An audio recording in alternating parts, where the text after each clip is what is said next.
Profit வந்து 90% down ஆயிருக்கு. ஆனால் அதோட ஸ்டாக்கோட விலை 5 நாள் 20% அப் ஆயிருக்கு. அந்த ஸ்டாக் தான் ஜொமேட்டோவில் பயங்கரமான ப்ராப்ளம் இருக்குது. ஏன் இந்த ஸ்டாக் இவ்வளோக்கான ஏறுது அதை டீட்டெயிலாக அந்த வீடியோவில் பார்க்கலாம். இந்த வீடியோ பிடிச்சி மறக்காமல் லைக் ஷேர் சப்ஸ்கிரைப் பண்ணிக்கோங்க. அதோட பி ரேஷியோ வந்து 1002, அதோட புக் வேல்யூ வந்து 31 ரூபா.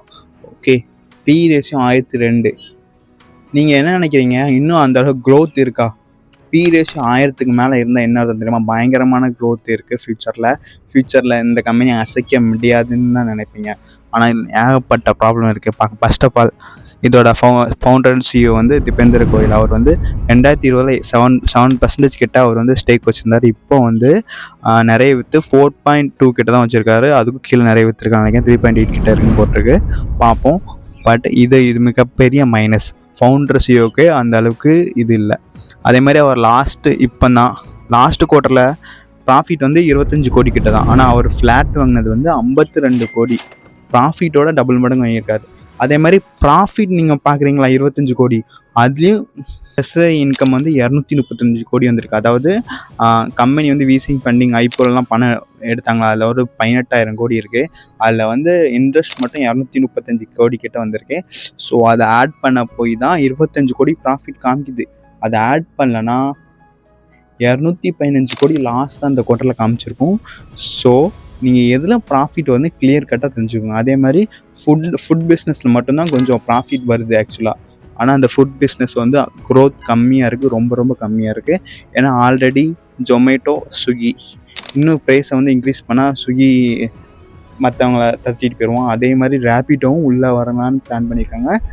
ஸோ ஜொமேட்டோக்கு வந்து காம்படிஷன் அது கேட்டு அவங்க அதிகமாக கேப்சர் பண்ண முடியாது. அதே மாதிரி பிளிங்கெட்டுக்கு வந்து காம்படிஷன் கொடுக்க இருக்கவே டாட்டாவில் பிக் பாஸ்கெட் இருக்குது, ஸ்விக்கியில் கூட இருக்குது, அதே மாதிரி ஜெப்டோ இருக்குது.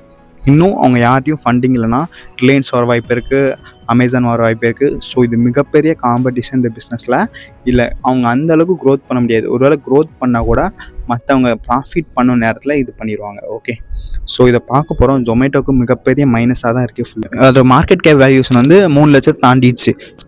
விப்ரோவையும் தாண்டிட்டு விப்ரோட மார்க்கெட் வேல்யூஷன் வந்து 2,71,000 ரூபா. ஓகே, அதுலேயும் அவங்க ப்ராஃபிட் வந்து 3000 கோடிக்கு மேலே குவார்ட்டர்லி ப்ராஃபிட் பண்ணுறாங்க. ஆனால் இவங்க வெறும் 25 கோடி தான் ப்ராஃபிட் பண்ணுறாங்க. அது ஃபுல்லாகவே எஃப்டிலேருந்து அந்த ட்ரெஷரி ஃபண்ட்ஸ்லேருந்து வருது. ஸோ இது கிளியர் கட்டாகவே தெரியுது எவ்வளோ பெரிய ப்ராப்ளம் இருக்குது இந்த பிஸ்னஸில். இந்தியா பொறுத்த வரைக்கும் இந்த மாதிரி பிஸ்னஸ் பண்ணுறது ரொம்ப கஷ்டம். இன்கேஸ் அமெரிக்காவில் இதே மாதிரி நிறைய வேல்யூஷன் பண்ணுவாங்க. ஸோ அதனால் அந்த பிஸ்னஸ் போக வாய்ப்பு இருக்குது. ஏன்னா எக்ஸாம்பிள் சொல்கிறேன், அமேசான் வந்து 20 வருஷமாக ப்ராஃபிட்டே பண்ணலாம் நினைக்கிறேன். 20 வருஷமாக அவங்க வந்து எக்ஸ்பெண்ட் பண்ணிட்டே இருந்தாங்க. ப்ராஃபிட் அந்தளவுக்கு அவங்க கொடுக்கவே இல்லை. அதுக்கப்புறம் தான் பயங்கரமாக ப்ராஃபிட் பண்ண ஆரம்பித்தாங்க. ஆனால் அவங்க ஏகப்பட்ட பிஸ்னஸ் அக்யூர் பண்ணாங்க. ஸோ அது வந்து குறிப்பிடத்தக்க விஷயம். இப்போ ரீசெண்டாக கூட இவங்க டிஸ்ட்ரிக், அதாவது பேடிஎம் கிட்டேருந்து ஒரு வாங்கினாங்க மூவிஸ் டிக்கெட் புக்கிங்க்கு. ஸோ அது கூட நல்ல க்ரோத் இருக்குது. ஆனால் அது -48 கோடி ப்ராஃபிட், அதாவது 48 கோடி லாஸில் தான் இந்த குவார்ட்டரில் வந்து ஆட் ஆகிருக்கு. ஸோ அது ஒரு விஷயம். எவ்வளோ ரெவன்யூ வந்திருக்கு பார்க்கலாமா. குயிக் காமர்ஸில் வந்து 2100 கோடி வந்து ரெவன்யூ வந்திருக்கு. அதேமாதிரி ஹைப்பர் பஸ்ஸில் வந்து 2295 கோடி ரெவன்யூ வந்திருக்கு. ஃபுட்டில் வந்து 2261 கோடி ரெவன்யூ வந்திருக்கு. இந்த குறிப்பாக சொல்லப்போனால் இதில் மட்டும்தான் ப்ராஃபிட் வந்திருக்கு, ஃபுட்டில் மட்டும். டிஸ்ட்ரிக்டில் வந்து 207 கோடி வந்து ரெவன்யூ வந்திருக்கு.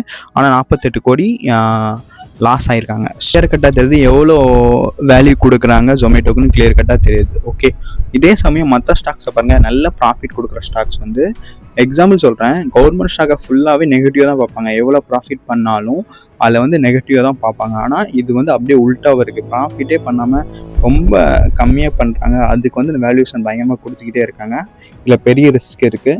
நிறைய பேர் யோசிச்சு இன்வெஸ்ட் பண்ணுறீங்க. நீங்கள் வேல்யூஷன் பார்த்து இன்வெஸ்ட் பண்ணுங்கள். ஓகே, ஃபியூச்சரிஸ்டிக்காக இருக்கலாம், ஆனால் காம்படிஷன் கண்டிப்பாக இருக்குது. ஸோ அவங்க ப்ராஃபிட் வந்து உடனே கண்டிப்பாகவே கேப்சரே பண்ண முடியாது. வேறு ஏதாவது பிளான் பண்ணால் மட்டும்தான் ஜொமேட்டோவை பார்க்க முடியும். 3 லட்சம் கோடி மார்க்கெட் வேல்யூஷன் ரொம்ப அதிகம் என்னை பொறுத்த வரைக்கும். ஓகே, இந்த வீடியோ பிடிச்சினா மறக்காமல் லைக் ஷேர் சப்ஸ்கிரைப் பண்ணிக்கோங்க.